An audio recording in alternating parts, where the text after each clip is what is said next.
OFM Sport. And start you though. You ever imagined 2 years ago when you were still running your last bands that 2 years down the line would be a coach over the team? Yeah, I think it's interesting times. I think we try to build something special here.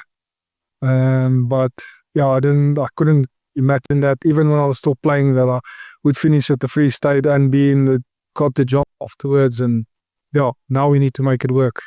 And I'm sure it's quite a big shift, and I'm sure Izak will tell you this, going from one coaching position to head coach just takes it up to the next level, and you look after a lot of babies now. No, I've got 2 big men next to me that will help me, so yeah, they're here to help. And Pan, you find a secret about that you wanted to go into coaching after you retired last year. Also quite a big leap for you going from the juniors to the backline coach now. How are you finding it after a few weeks in the position?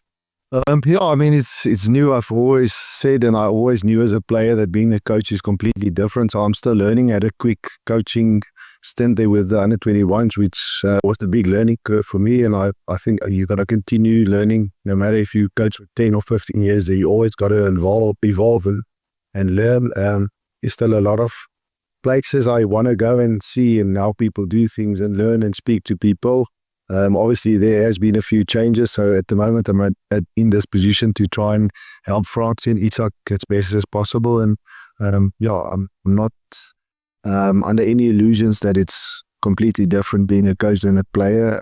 I've only stopped playing less than a year ago, so yeah, I'm excited about the opportunity, and hopefully we positive vibe to the team, and obviously attacking wise.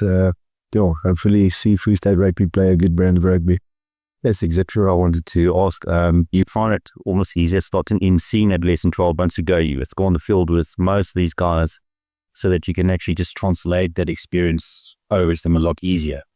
Yeah, I think obviously there's been a lot of good work done with all the coaches that's been here over the last couple of years. So I think there's a good foundation.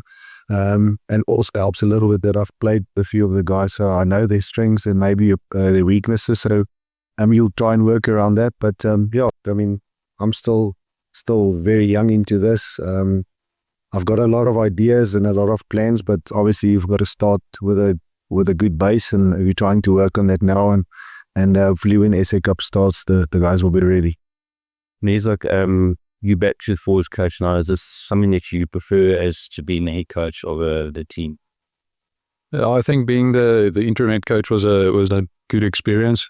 I mean, obviously it was a lot of tough situations that we had to work through, but I love being with the forwards. I think that's where I started, and I think that's where I enjoy myself the most, is being up front with the guys that work hard and scrum and more. I think I find a lot of joy in that, where other people don't understand it, they don't see it. So that's something that I enjoy. So no, I'm happy being with the forwards. Well, it was biggest lesson that you actually learned as a head coach, because it was various competitions that you had that interim role, and the toughest was arguably lasted.